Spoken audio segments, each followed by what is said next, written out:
ദൈവതിരുനാമത്തിന് മഹത്വമുണ്ടാകട്ടെ. ഏവർക്കും ഹെർമിറ്റ്സ് ടോക്സിലേക്ക് സ്വാഗതം. ഇത് ഹെർമിറ്റ്സ് ടോക്സിന്റെ 803 ദിവസം. ഇന്ന് കുത്തിനെ ഞായറാഴ്ച. ഇന്നത്തെ വിശുദ്ധ ഏവൻഗേലിയോൻ ഭാഗം വിശുദ്ധ യോഹന്നാൻ 2-ാം അധ്യായം 1 മുതൽ 11 വരെയുള്ളതായ തിരുവചന ഭാഗങ്ങളാണ്. ഈ ദിവസത്തെ പേതൃത്വ ഞായർ എന്നും പറയും. സുറിയാനി പദത്തിന്റെ മലയാളീകരിച്ചതായ പദമാണ് പേതൃത്വ. സൗമോ റാബോ, വലിയ നോമ്പ്. പ്രിയമുള്ളവരെ, വലിയ നോമ്പിലേക്കുള്ളതായ പ്രവേശനത്തിന്റെ ദിവസം കൂടിയാണ് ഇത്. നാം വലിയ നോമ്പിലേക്ക് പ്രവേശിക്കുമ്പോൾ ഈ നോമ്പ് കൊണ്ട് എന്താണ് ഉദ്ദേശിക്കുന്നത് എന്ന് നാം മനസ്സിലാക്കണം. അനുതാപത്തിലേക്ക് നയിച്ച് വിശുദ്ധി പ്രാപിച്ച് സുഹൃതങ്ങൾ അനുഷ്ഠിച്ച് നിത്യതയിലേക്കുള്ള പ്രവേശനത്തിനായിട്ട് ഒരുങ്ങുക. പ്രിയമുള്ളവരെ, ഇന്നത്തെ വിശുദ്ധ ഏവൻഗേലിയോൻ ഭാഗത്ത് നമ്മുടെ കർത്താവ് യേശു തമ്പുരാൻ വെള്ളത്തെ വീഞ്ഞാക്കി മാറ്റുന്നത് നാം കാണുന്നു. നിറവും മണവും ഗുണവും ഒന്നുമില്ലാതിരുന്ന വെള്ളത്തെ മേൽത്തരമായ വീഞ്ഞാക്കി മാറ്റിയതുപോലെ നമ്മളുടെ ഓരോരുത്തരുടെയും ജീവിതങ്ങൾ മാറ്റപ്പെടുവാനായിട്ട് ഇടയാകണം.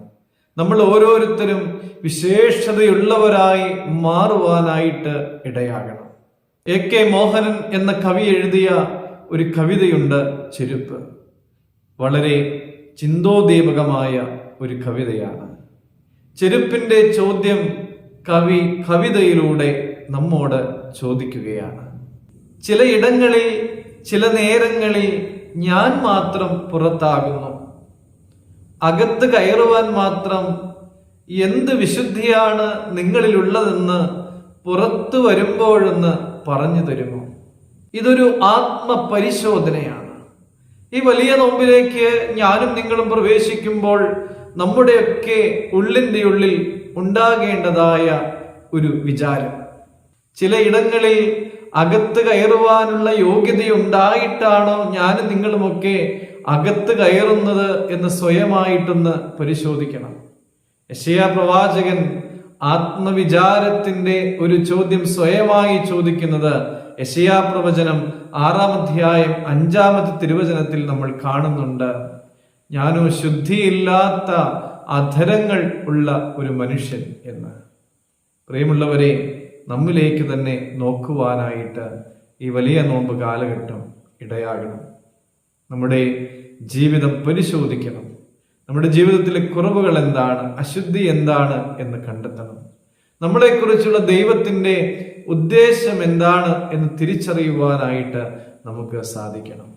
എല്ലായിടത്തും എല്ലായ്പ്പോഴും കയറുവാനുള്ള വിശുദ്ധി പ്രാപിക്കുവാനായിട്ട് നാം തയ്യാറാകണം. അതിനുള്ള ഒരുക്ക കാലഘട്ടമായി ഇതിനെ കാണുവാനായിട്ട് നമുക്ക് സാധിക്കട്ടെ എന്ന് പ്രാർത്ഥിക്കുന്നു. ദൈവം എല്ലാവരെയും അനുഗ്രഹിക്കട്ടെ.